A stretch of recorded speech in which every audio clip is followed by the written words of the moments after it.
بیٹھے ہوئے ہیں ہمارے ساتھ وزیر خزانہ ماجد خان صاحب تشریف رکھتے ہیں۔ ترقیاتی منصوبوں کو کس طرح پایہ تکمیل تک پہنچائے گی؟ کیونکہ ہم NFC کا حصہ نہیں ہے تو ہمارا ایک فائنینشیل ایگریمنٹ ہے، انہوں نے کیلکولیشن کی ہے، اس کے مطابق 74.320 ارب روپے ہمارے وفاق کی طرف بنتے ہیں، جسے ہم ویریبل گرانٹ کہتے ہیں، جنہوں نے دعوے کیے تھے کہ وہ پاکستان میں آ کے پاکستان کے لوگوں کی تقدیر بدل دیں گے، لیکن افسوس کی بات یہ ہے کہ ان کو کشمیریوں کے دکھ درد کی آواز اور ان کی چیخ و پکار آہ و بکا سنائی نہیں دی۔ آپ نے کہا کہ یہاں پہ ہر دوسرا فرد ہیپاٹائٹس سی کا مریض بن چکا ہے، اتنے برے حالات ہیں، ڈائلسس کرانے کے لیے پیسے نہیں ہیں۔ دیکھیں یہ تو وہ بھیانک فیکٹس ہیں جو ہم نے آپ کے سامنے رکھے ہیں۔ آپ کی امید کس سے وابستہ ہے؟ چیئرمین تحریک انصاف عمران خان سے؟ آپ کی امید کس سے وابستہ ہے؟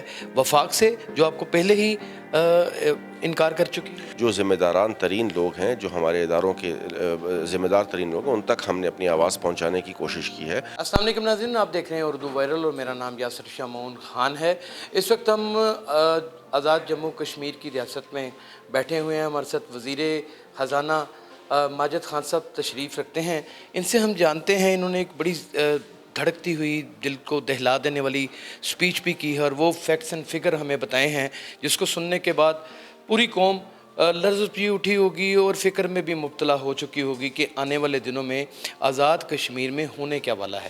ظاہر ہے وفاق پیسے نہیں دے رہا، اور اگر یہ پیسے نہیں ملتے تو یہ حکومت کس طرح چلے گی، اور اگر یہ حکومت کسی طریقے سے ٹک بھی جاتی ہے تو یہ جمہور کا کس طرح کا خیال کرے گی، ترقیاتی منصوبوں کو کس طرح پایہ تکمیل تک پہنچائے گی، وہ کون سا ایسا لایا عمل ہوگا جس کو اختیار کرنے کے بعد یہ سب کچھ ہو سکے گا۔ جی السلام علیکم۔ وعلیکم السلام جی، کیسے ہیں آپ؟ خیریت سے ہیں؟ الحمدللہ۔ سوال میں نے آپ سے کر دیا ہے۔ میری گزارش یہ ہے کہ آزاد کشمیر اور حکومت پاکستان کے درمیان کیونکہ ہم NFC کا حصہ نہیں ہے تو ہمارا ایک فائنینشیل ایگریمنٹ ہے، جسے 2018 فائنینشیل ایگریمنٹ کہتے ہیں۔ 2018 فائنینشیل ایگریمنٹ۔ اس ایگریمنٹ کے تحت وفاق پابند ہے کہ ہمیں وہ 3.64 اس ٹیکس کلیکشن میں سے جو انہوں نے پریویس ایئر کی ہوگی، اس میں سے ہمیں وہ شیئر دیں گے۔ تو جو انہوں نے کیلکولیشن کی ہے، اس کے مطابق 74.320 ارب روپے ہمارے وفاق کی طرف بنتے ہیں، جسے ہم ویریبل گرانٹ کہتے ہیں۔ انفارچونیٹلی فیڈرل گورنمنٹ کی طرف سے اس دفعہ جو جیسچر ہمیں آیا وہ بڑا ہی بھیانک جیسچر تھا۔ ہم نے کوشش کی کہ ہم ان کے ساتھ انٹریکٹ کر سکیں۔ بیسکلی ہم نے ان کو اس بات کو باور کرانے کی بھی کوشش کی کہ ریاست کے لوگوں کا جو پاکستان کے ساتھ رشتہ ہے، اس کے اوپر آپ مہربانی کیجئے، کیونکہ ہم لوگوں نے اپنے آپ کو آپ کے ساتھ 1932 میں جوڑ دیا تھا۔ ہمارے جو مسائل ہیں، ہمارے پاس پاکستان کے علاوہ اور کوئی منزل نہیں ہے۔ ہمارے لوگ قبلہ اول کے بعد پاکستان کو اپنا قبلہ سمجھتے ہیں، اور ہماری تمام امیدوں کا محور اور مرکز پاکستان ہے۔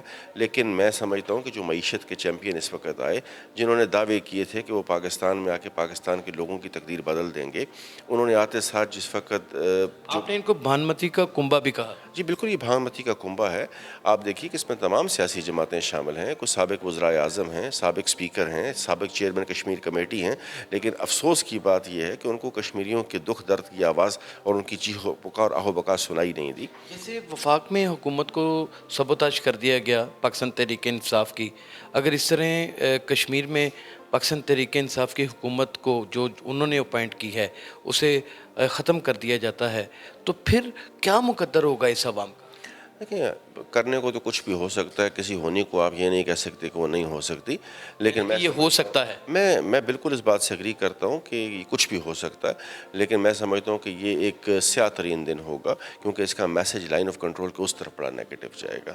اس سے لائن آف کنٹرول کے اس طرف کی تو دوسری بات، آپ نے کہا کہ یہاں پہ ہر دوسرا فرد ہیپاٹائٹس سی کا مریض بن چکا ہے، اتنے برے حالات ہیں، ڈائلسس کرانے کے لیے پیسے نہیں ہیں، اگلے ماہ تنخواہیں دینے کے لیے 1 روپیہ نہیں ہے۔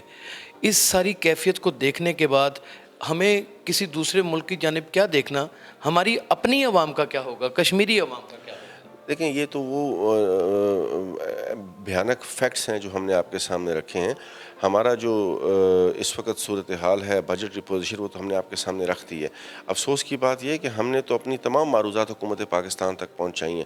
افسوس کی بات یہ ہے کہ ہم نے وہ ملنا تک گوارا نہیں کرتے، ہمیں شاید وہ اپنی وحدت تسلیم کرنا مناسب نہیں سمجھتے۔ ہم تو بائی چوائس پاکستانی ہیں، ہم سمجھتے ہیں کہ پاکستان مکمل نہیں ہوگا جس وقت تک کشمیر اس کا حصہ نہیں بنے گا۔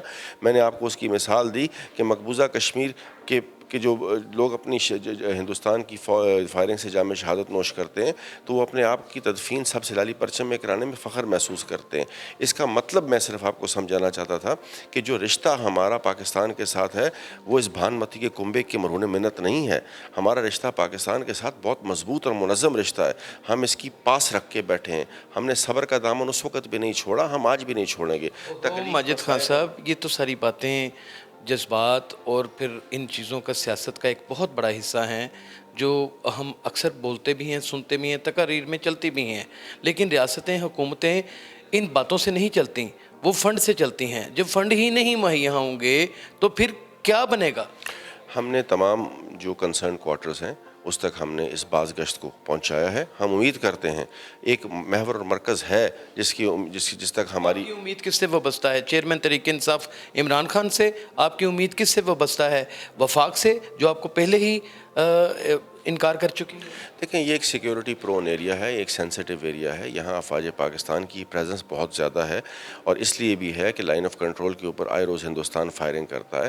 جو ذمہ داران ترین لوگ ہیں, جو ہمارے اداروں کے ذمہ دار ترین لوگ ہیں, ان تک ہم نے اپنی آواز پہنچانے کی کوشش کی ہے اور ہم امید رکھتے ہیں کہ وہ شاید اس کی حساسیت کو ضرور محسوس کریں گے, کیونکہ وہ یہاں پر ہر روز ہمارے لوگوں کے ساتھ انٹریکٹ کرتے ہیں, کیونکہ شاید فیڈرل گورنمنٹ کو اتنی اس بات کا احساس ابھی تک نہیں. آپ اس بات کو تسلیم کرتے ہیں کہ چاہے فیڈرل گورنمنٹ ہو یا پھر کشمیر کی حکومت ہو, اس میں بہت سارا معاملات جو ہیں وہ اسٹیبلشمنٹ سے ہو کر کے گزرتے ہیں؟ لیکن اسٹیبلشمنٹ ایک حقیقت ہے, اس سے تو آپ پہلو تہی نہیں کر سکتے, اور آزاد کشمیر کے اندر اس کی جو پریزنس ہے اس کو بھی ہم پہلو اس سے ہم وفاق میں اور کشمیر میں جمہوریت کے نعرے کس چیز کے؟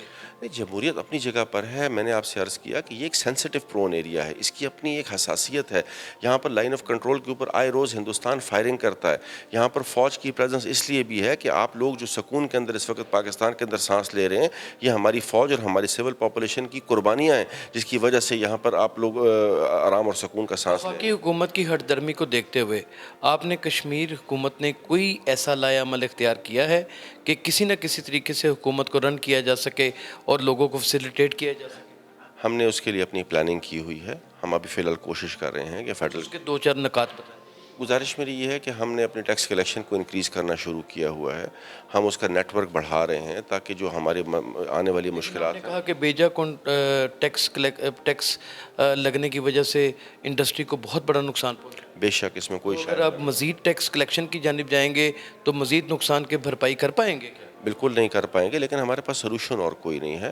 ہم کوشش کریں گے کہ ہم فیڈرل گورنمنٹ کے ساتھ دوبارہ انٹریکٹ کریں, ہم ان سے اس بات کو باور کرائیں کہ جو آزاد کشمیر کے لوگوں کی مشکلات ہیں, ہمارا ویلفیئر کا کام متاثر ہو رہا ہے, لوگوں کی پینشن, سیلریز اور جو اس وقت باقی ہمارے ضروریات زندگی چلانے کے لیے پیسے ہیں وہ ہمارے پاس اس وقت موجود ہیں. ناظرین, وزیر خزانہ آزاد کشمیر نے تو یہ بات بالکل واضح لفظوں میں کہہ دی ہے کہ وہ ڈنائل نہیں کرتے اس چیز سے کہ کسی بھی وقت ووٹ آف نو کانفیڈنس بھی آ سکتا ہے, حکومت بھی جا سکتی ہے اور پھر عوام کے مسئلے مزید مشکلات کی صورت میں بڑھ بھی سکتے ہیں. ٹیکس کلیکشن کی صورت میں مہنگائی بھی ہو سکتی ہے.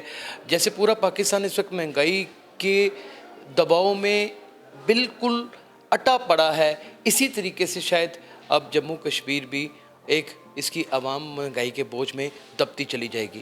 ناظرین, یہی آج کا ایک حاصل وصول تھا جو ہم نے وزیر خزانہ آزاد جموں کشمیر سے حاصل کرنا تھا. اپنا بہت خیال رکھیے گا. اللہ حافظ.